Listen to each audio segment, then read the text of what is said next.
अभी रात के 3:30 बज रहे हैं और मैं पिछले 2 घंटों से अपना टेलीग्राम मैसेजेस देख रहा हूँ। कुछ बच्चे मुझे मैसेज किए, एक्चुअली वो जो आईडी थी पुरानी हो गई थी, मैंने बहुत दिन तक खोला नहीं था और बच्चों का फिर भी उसमें मैसेजेस आते रहता था। कुछ बच्चों का सिलेक्शन हुआ है, कुछ बच्चों ने मुझे एप्रिशिएट किया कि आपका ये वीडियो देखा था मैंने, इस चैप्टर का वीडियो देखा था, आप और वीडियोज़ डालो, ऐसे करो, वैसे करो, सजेशंस भी दिए। बट पता है बुरा किस बात का लगा मुझे? कुछ ऐसे बच्चे थे जो मुझे रिपीटेड दिखे, जो पिछले साल भी ड्रॉप लिए थे, इस साल भी ड्रॉप लिए और उनका नंबर अभी भी बायो में ना 240, 250 के आसपास है। अब मैंने उनसे बात की, होपफुली कुछ बच्चे जगे हुए थे मेरे जैसे और जब मैंने बात की तो मुझे ये पता चला कि उन लोगों ने कुछ ज़्यादा ही पढ़ लिया। देखो, एक स्टूडेंट का मैं कहानी बता रहा हूँ।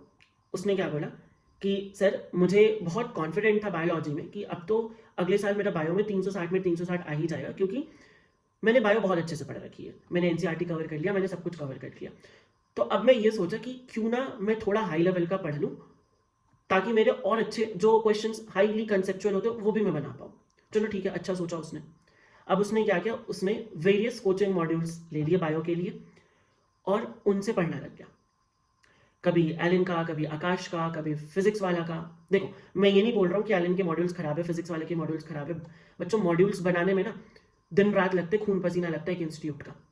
तो कोई भी बुक खराब नहीं होता है। फिर उसने कैंपबेल भी उठा लिया।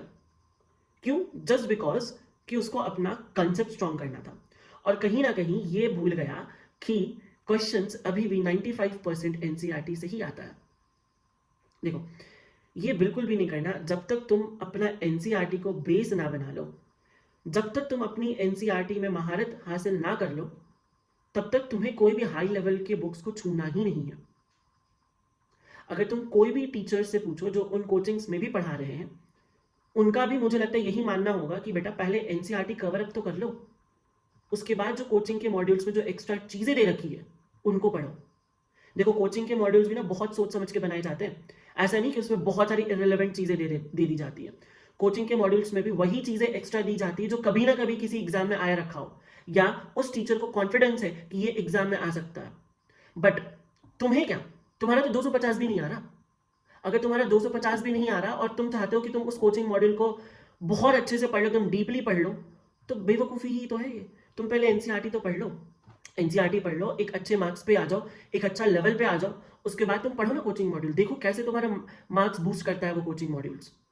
बट अगर तुमने एनसीईआरटी ही नहीं पढ़ा है, अगर तुम्हारा बेसिक ही कमजोर है, तो फिर coaching module is not for you. तो फिर तुम्हारे लिए वो टीचर है जो तुम्हें पढ़ा रहा है, उस कोचिंग में जो भी टीचर है उनकी बात सुनो, उनके लेक्चर्स देखो, उनके नोट्स लो, वो इंपॉर्टेंट है। अगर कोचिंग के मॉड्यूल से ही सिलेक्शन होना होता तो बड़े बड़े टीचर इंस्टीट्यूट से टीचर को हायर क्यों करते? भाई तुम्हें मॉड्यूल्स ही दे देते, लो भाई पढ़ो। और एक और चीज मैंने ऑब्जर्व किया है, थोड़ा ऑफ टॉपिक है बट फिर भी मैं बता रहा हूं, मल्टीपल टीचर्स। हालांकि ये बहुत बड़ा इशू नहीं है मल्टीपल टीचर्स, बट होता क्या है ना, तुम एक ही चैप्टर ना 10-15 लोग से पढ़ने बैठ जाते हो। ठीक है, आज मैंने पर्सन ए के साथ पढ़ा, रिवीजन करने के टाइम पे पर्सन बी का वीडियो देख लिया और उसके बाद तीसरा बार रिवीजन करने के लिए पर्सन सी का वीडियो देख लिया। नहीं बच्चों, एक एक टीचर को चूज करो। और तुम्हें ये लगता है ना कि शायद ये टीचर बेटर है, शायद ये टीचर बेटर है, और तुम पहले वाले टीचर्स को छोड़ते चले जाते हो। तो पहली बात तो, जो भी इस इंडस्ट्री में यूट्यूब में पढ़ा रहा है उनमें बहुत नॉलेज है बच्चों। ऑफलाइन पढ़ाना और ऑनलाइन पढ़ाना में जमीन आसमान का फर्क है।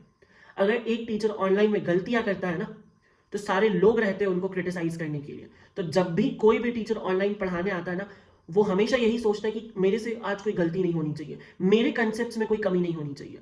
तो तुम जो भी टीचर्स को यूट्यूब में देख रहे हो ना, वो सारे टीचर्स में पोटेंशियल है कि वो तुम्हें उठा के मेडिकल कॉलेज में पहुंचा दे। तो ये तो तुम टीचर्स को तो कंपेयर करना भूल जाओ कि ये टीचर अच्छा है, ये टीचर ज्यादा जानता है, ये टीचर ऐसा नहीं। बच्चों, तुम्हें एक टीचर चूज करना और वो टीचर से तुम्हें समझ में आना चाहिए। मान लो 100 बच्चों का ग्रुप है ना, मैं मान लो 100 बच्चों को पढ़ा रहा हूं, अब उसमें से 90 बच्चों को समझ में आ रहा, 10 बच्चे को मेरी बातें नहीं समझ में आ रही। हो सकता है कि मेरा स्टाइल पढ़ाने का अलग हो, या तो वो 10 बच्चे दूसरी जगह जा सकते हैं। बट अगर वो दूसरी जगह गए हैं तो ऐसा नहीं कि अब वहां से भी उठ के कहीं और चल जाओ, फिर वहां से भी उठ के कहीं और चल जाओ। अगर तुम पूरा साल यही करते रहोगे तो कोई भी टीचर तुम्हारे ऊपर पहले बात तो ध्यान नहीं देगा। और कोई भी टीचर जो है ना, वो अपना प्लान बना के चलता है कि चलो ठीक है, मैं जनवरी में अपने बच्चों को ये सजेस्ट करूंगा, मैं फरवरी में अपने बच्चों को ये सजेस्ट करूंगा। तुम तो घूमते रहते हो। तो कंसिस्टेंसी हर जगह मांगता है। एक टीचर चूज करो, एनसीईआरटी चूज करो और नीट निकालो। बायो में 340 330 आराम से ले आओगे। स्टिल अगर पेपर कितना भी हार्ड होता है ना, चलो ज़्यादा से ज़्यादा 10 क्वेश्चन एनसीईआरटी से बाहर आ जाए, फिर भी तुम नंबर तो ला सकते हो ना, 320 के आसपास तो ला सकते हो ना। अगर वो 10 क्वेश्चन एनसीईआरटी के बाहर आया होगा ना, तो मैक्सिमम बच्चे वो नहीं करेंगे। This is the fact. तो इन बातों को समझो। तुम ड्रॉपर हो तो तुम मेच्योर भी हो चुके हो, और तुम्हारे ऊपर बहुत बड़ी जिम्मेवारी है कि तुम्हें अपना करियर सेट करना है। माता पिता, मम्मी पापा, टीचर्स, फ्रेंड्स सब अलग बात है। सबसे बड़ा इंपॉर्टेंट चीज़ ये कि तुम्हें अपना करियर सेट करना, और तुम अगर इस साल भी वही लूप में फंसे रहे और अगले साल भी तुम्हारा 250 नंबर आया, तो तुम ये सोचने लगो कि तुम्हारे में ही कैपेबिलिटी नहीं है। एक्चुअली में तुम कैपेबल हो, but you are not doing it in the right way. So जो भी पॉइंट्स हमने आज डिस्कस किया उन पे ध्यान दो। और अगर तुम्हें ऐसा लगता है कि किसी भी पॉइंट पे तुम मुझसे पर्सनली बात करना चाहते हो, मैं इंस्टाग्राम पे अवेलेबल हूँ, यूट्यूब के कमेंट्स पे अवेलेबल हूँ। जितना हो सके मैं रिस्पॉन्ड करूंगा, मैं बताऊंगा। ठीक है, मिलते हैं अगली बार। अगर और भी मुझे कुछ शेयर करना हो तुमसे, तो मैं ऐसे ही नॉर्मली कैमरा ऑन करके तुमसे बात कर लूंगा। बिकॉज मैं ये सोचता हूँ कि मैं थोड़ा एडिटेड वीडियोस डालूंगा, थोड़ा लाइक अच्छे वीडियोस डालूंगा, तो वो कभी हो नहीं पाता। So I just go in a very natural way. मैं आऊँगा, तुमसे बात करूंगा और चला जाऊंगा। और इसी तरह से हम धीरे धीरे इस यूट्यूब चैनल को थोड़ा सा ग्रो करते हैं। और मैं भी कोशिश करता हूँ कि मैं तुम्हें कुछ ऐसी चीज़ दूँ जो बाकी जगह अवेलेबल ना हो। ट्राई करता हूँ, देखता हूँ, लेट्स सी। ठीक है, मिलते हैं बच्चों अगले वीडियो में।